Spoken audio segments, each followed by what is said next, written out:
On va jeter un œil sur les médias, justement, sur cette élection algérienne qui fait beaucoup réagir, notamment sur Twitter, une journée qui a été placée sous le signe de la contestation et du boycott. L'Algérie subit depuis plusieurs mois une intense campagne de désinformation menée par les médias mainstream français, qui cherchent absolument à imposer des minorités culturelles et idéologiques à leur botte au pouvoir sans passer par les urnes. Mais le commandement de l'armée algérienne a réussi à imposer son plan de sortie de crise basé sur le respect scrupuleux de la Constitution et le passage obligé par le verdict populaire.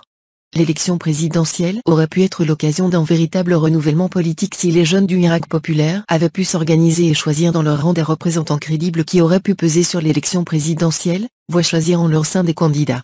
Mais la manipulation des forces minoritaires, qui travaillent la main dans la main avec des ONG et la botte de puissance étrangère, a empêché ce scénario. La politique de la chaise vide n'a pas impressionné l'armée algérienne qui a fini malgré tout à imposer l'option de l'élection présidentielle.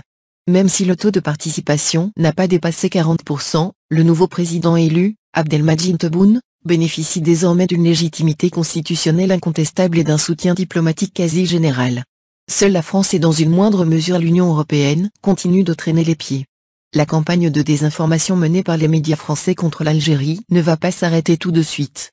Ayant échoué à saboter l'élection présidentielle, elle cherche désormais à mettre en cause la légitimité du nouveau président algérien. Mais c'est peine perdue et l'Algérie se contentera de travailler avec les partenaires qui respectent sa souveraineté. En effet, l'hostilité et l'arrogance des dirigeants et des médias français ne feront que renforcer la volonté algérienne de se libérer définitivement de l'influence néfaste de l'ancienne puissance coloniale à tous les niveaux, politiques, économiques et culturels. ما نجاوبوش.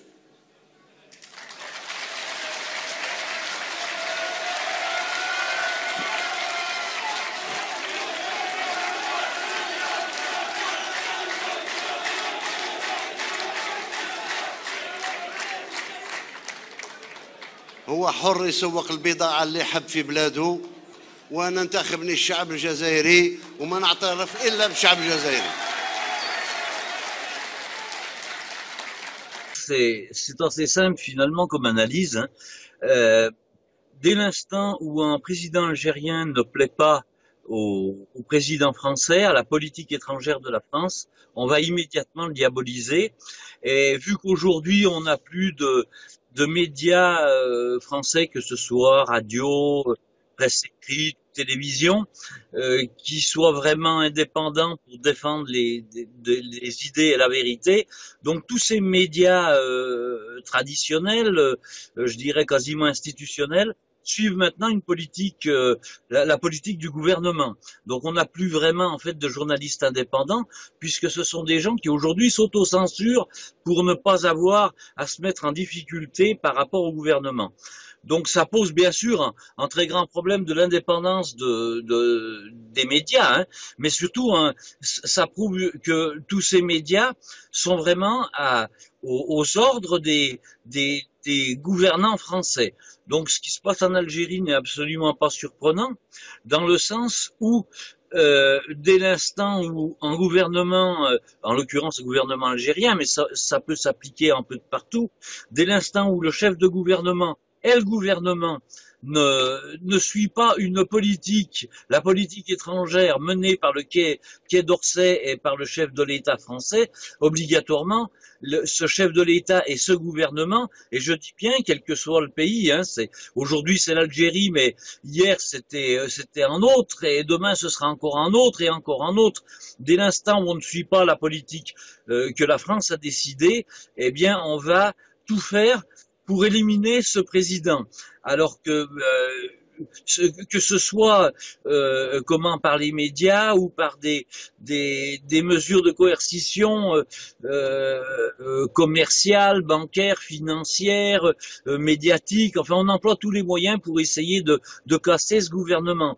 Alors bien sûr aujourd'hui on ne va plus jusqu'à l'assassinat, car il faut bien savoir que la France, comme les États-Unis, à collaborer à des assassinats de présidents, hein, en Afrique notamment, et pas qu'en Afrique d'ailleurs, mais on a vraiment un exemple, des exemples sur l'Afrique. Hein.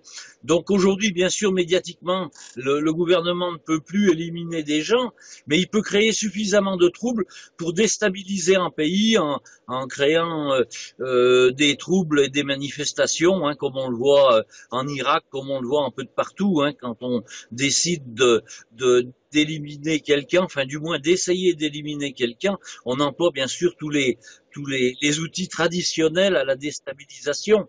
Et il est vrai que là, il y a eu un peu, je dirais pas un déchaînement médiatique, mais il y a eu quand même une grosse intervention de la part des médias français pour condamner le président algérien, son gouvernement et les actions et les manifestations qu'il peut y avoir, car là aussi on se permet de grosses ingérences en finançant un certain nombre de partis extrémistes qui se permettent d'organiser des manifestations afin d'affaiblir le gouvernement qui viendrait d'être élu. C'est pas nouveau, ça s'est vu également en Irak il y a pas très longtemps, ça se voit un petit peu de partout dans le monde. Donc on a toujours cette idée que la France ou les États-Unis ou l'Angleterre, enfin toutes les puissances traditionnelles occidentales, de désorganiser un pays dès l'instant où le gouvernement ne leur plaît pas. Donc on continue sur cette lignée. On n'a pas encore compris qu'il fallait agir d'une façon différente pour rétablir une véritable paix et un véritable dialogue et que la diplomatie puisse agir pleinement et remplir vraiment son rôle. Donc on n'a pas encore compris ça. Je pense qu'on considère encore tous ces pays comme des pays sous-développés. Et on refuse le dialogue, mais c'est pas, même si ces pays présentent des carences au niveau de leur démocratie, présentent des problèmes financiers, de la corruption, représentent, mais c'est pas en cassant ces pays qu'on va régler le problème. Au contraire, on crée le chaos, et d'ailleurs ça permet à toutes ces puissances de mieux ingérer dès l'instant où un chaos est installé. Donc c'est un véritable problème de la pensée occidentale qui n'a pas évolué en même temps que ces sociétés-là, qu'elles soient algériennes, marocaines, syriennes, irakiennes. Non, on a toujours ce problème-là en Occident de ne pas vouloir comprendre les choses et continuer toujours cette politique dans l'erreur. Alors aujourd'hui, bien sûr, on en est où on en est, où on devrait aller, et c'est une politique qui nous mettra obligatoirement dans un mur et qui va nous créer beaucoup plus de problèmes qu'aujourd'hui.